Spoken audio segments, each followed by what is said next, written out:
Many companies today use a VPN connection to allow workers to securely connect to their corporate network. So this tutorial is designed to explain basically how a VPN works. Even in the early days of computers, organizations wanted to send data from one place to the other. One example might have been you might have a very large university that has a mainframe computer. So we'll look at this university, and perhaps there's another university in the city some distance away, and it just has a terminal. It can't afford a mainframe, but it wants to be able to send information to the mainframe to be executed and then get the output back. Well, the only way these were physically connected together was through the telephone system. So people used to use what were called leased lines. If you wanted any type of connection which was guaranteed, you could have used the basic phone system where you dialed up, but that wasn't quite as good as having sort of a dedicated line. So in the early days, connecting to organizations or a remote user that wanted to be sort of permanently connected to an organization that was separated by geography was done through leased lines. Now, one of the problems with this was the expense. So one type of leased line which two organizations could connect together was something called a T1 line, and T1 had a rate of about 1.544 megabits per second. Not much by today's standards, but a line like that locally might have cost you $300 a month. And if you were trying to connect organizations from, say, one side of the United States to another using a T1 line, yeah, you could pay up a whopping $8,000 a month. So the lease line concept was good for the telcos, but was pretty expensive for organizations. So what happened is a new technology evolved called virtual private networking. And virtual private networking was a way to securely connect one organization in one area to another remote area, and do it in a secure fashion. That was the whole purpose behind virtual private networks. Now, leased lines had that security built in. It was a dedicated line from one place to the other, so it was difficult for someone else to sort of tap into that.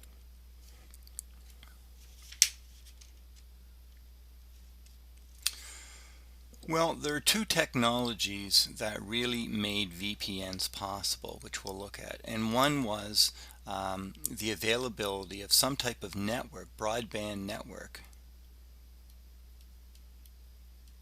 that was available to the public at a cheap cost. And this was the development of the internet. The second was a bunch of standards that could be used by various manufacturers so that different equipment could work together to produce this VPN connection. So if you look at the diagram here, a virtual private network connection is designed to connect one organization in one remote area to another, but it's using this public network in between because the public network is cheap and it's reliable. The logical equivalent, what we want here, is this is going to work just like a leased line where you have an organization here, and it's just as if it's hardwired to the remote location.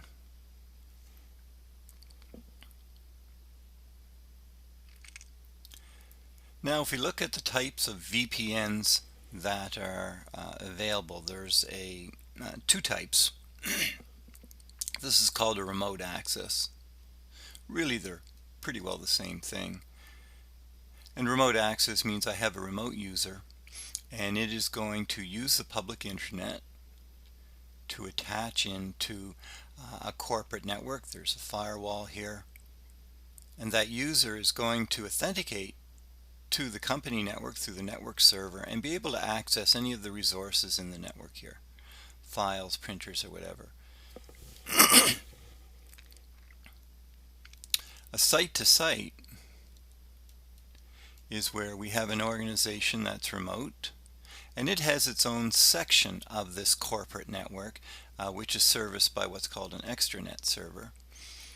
And this is, again, using the public internet, coming in, authenticating to the network, and is more or less the resources are controlled by this extranet server, but it still has resource availability to all the resources inside the corporate network here. Now, what are the components of a VPN network? Well, there's three parts to setting up a VPN, and we'll briefly talk about them. The first is authentication.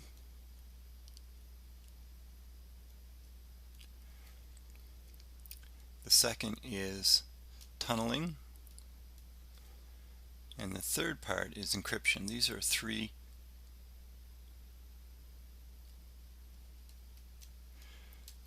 parts a VPN needs to construct from end to end. The first one we'll talk about is the tunnel. So I have a network over here, and a user in this network wants to access some resources over here. So let's suppose there are some resources called Fred and Barney. These are server names maybe. So when packets are constructed on this network, the users just want to indicate where they need to go to. Well, I got a packet that I want to send to Fred, and I've got some data in here. I can't send that out into the internet because the internet doesn't know these names, Fred, Barney. These are private, what are called private addresses, private to this network over here.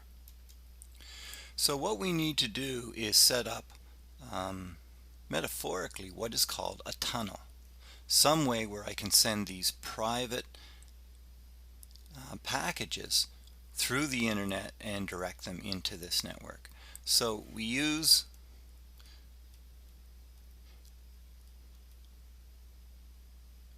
encapsulation, and all encapsulation means is that I'm going to take that packet and I'm going to put it inside a larger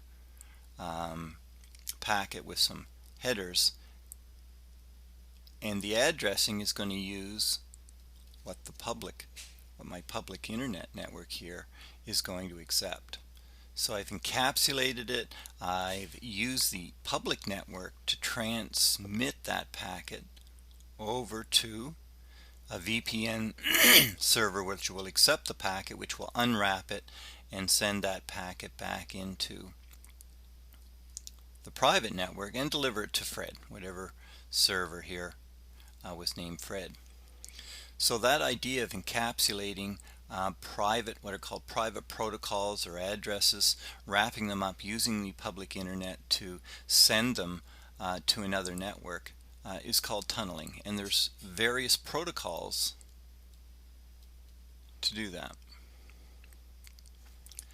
Now, authentication, whenever I want to set up a VPN connection between one network and another, there needs to be a way where you can identify and authenticate who you are. Am I who I say I am? Because this VPN connection only wants to allow connections to members of its organization. So it makes a request through the whole system of setting up a VPN. A request is made. The VPN server will say, who are you? Okay, I'm Jack, and this will say what's your password. A password or some type of authentication mechanism will come back, and it'll say, okay, I know you're who you say you are, and so I'm going to continue to set up the VPN connection. So again, there are many protocols, many ways or methods that I can use to authenticate. Now the third part of this is encryption, because even when these packets go out and even when they're in the tunnel, it's possible for those packets to be viewed by anyone sort of with some sniffing software out here on the internet. So we want to encrypt. And there are many standards and encryption protocols. AES is probably one of the highest one, and you can use 128-bit encryption or 256. You could use something called DES or triple DES, and so there are a number of different protocols that you can use to encrypt your packets. But these three things are necessary to set up a VPN connection. So you have a tunnel which is delivering the packets from one end to the other. Authentication is allowing the end user, the end VPN server to verify you're who you say you are, and encryption makes sure that if anyone in the public network is viewing your packets, they'll just see garbled information. It's all encrypted and they won't be able to get it. So that's what a VPN is.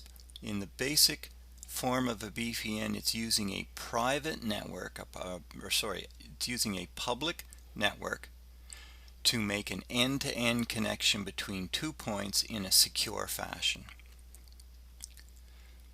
So we're going to look at an example of how a VPN gets set up. So we have a remote user here. They have a network card and they have an ISP.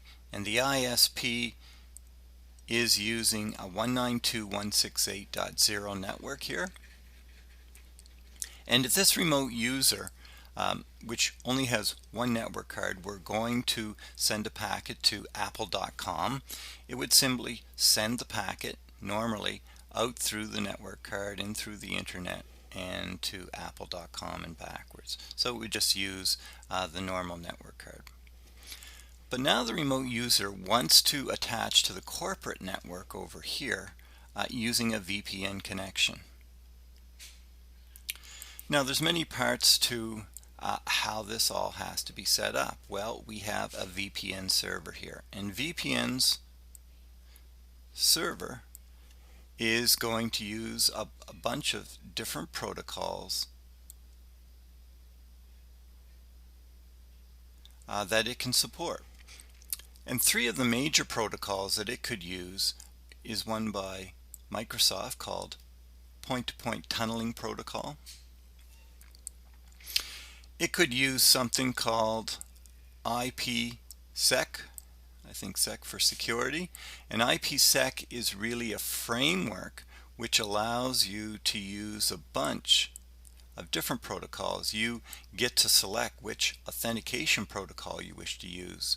You get to select which tunneling protocol you wish to use, and you get to select which encryption you wish to use. Another protocol which is popular is called the Layer 2 tunneling protocol, and it was really responsible for setting up a tunnel, but allows you to use any encryption and authentication you wish to use. And often the Layer 2 tunneling protocol is used with IPsec, and IPsec selects an encryption protocol and an authentication protocol to use. So sometimes you'll see L2 tunneling protocol used in conjunction with IPsec. But regardless, your VPN server has to use one of these protocols and within one of these systems, like IPsec, you have to make sure that both ends are using the same components inside the protocol suite. So sometimes it can be difficult, even though there are standards, it still can be difficult to get all this set up properly. The point-to-point tunneling protocol by Microsoft has sort of standard defaults, and it's easier to get working with clients. However, it is less secure, and so most security analysts don't tend to use point-to-point tunneling protocol. But if you don't have high security requirements, point-to-point tunneling protocol is built into all of Microsoft servers, and it's easier to use. So in all operating systems today, whether it's Linux or OS X or Windows, there are VPN clients built in. And so I can set up, and we'll show in a later tutorial, how to set up a VPN client. And when we go to set up a VPN client, we first have to specify this network, which requests a VPN connection being made, and that's handled through this VPN server. So one of the first things that happens here is the authentication phase. As a client, I'm making a request to set up a VPN connection to this company, and the company is going to ask for a username and password. I set that up and send that information, and then the VPN server is going to send me back an IP address. And what gets set up, so now I've authenticated, it's going to go ahead and set up the VPN connection, and it's giving me an address that's in this corporate network. And so what happens is, on this computer I set up actually a second, which is called a virtual NIC. I only have one physical NIC, but now I have a virtual connection, so it's like I have two network cards here. So what happens is, if I have an application and this application says I want to send a packet to this network, then the operating system takes that packet and it does all the VPN stuff to it. It encrypts it, it sends it out using, and encapsulates it and sends it out using a tunnel, and it gets taken to the VPN server, which unwraps it and sends that packet into this local network. Now logically, it's just like I have this type of connection. So we can think of anything that's going to this IP address as simply going through this little connection directly to the VPN server here. Now, there's something you should be aware of with VPNs. Whenever you set up a VPN, sometimes once you set up a VPN, anything is going to use the VPN connection. So what that means is that if I'm sending a packet to apple.com, it's going to use the VPN. Basically, it's going to come in here, it's going to say, apple.com, okay, I know that's not local, so I'm going to send it back out. So that can chew up bandwidth here. Also, if you're a person who maybe works for two different organizations and you set up a VPN to organization number one, you've got to remember that all your traffic's going through organization one. So if there's any monitoring traffic here or any firewalls here, they could interfere with the packets being sent, or they could even be monitoring your traffic. So be aware that can happen. Now, probably the best scenario is that this computer should, basically, if I'm sending something to apple.com, really I don't want to use the VPN even though it's set up, so I should just send that packet out this way to the public network through the normal fashion. But packets which are designed for the 172.16.21 network would go through the VPN. If your computer is capable of sort of differentiating that and sending those in two different ways, that's called split tunneling. And usually you can configure your VPN to split tunnel, so that any traffic that's not designated for this private network is not going to be encrypted, wrapped up, and sent to this VPN server. So that's briefly how a VPN works in any computer system, whether it's OS 10 or Windows or Linux. It's all going to work this way.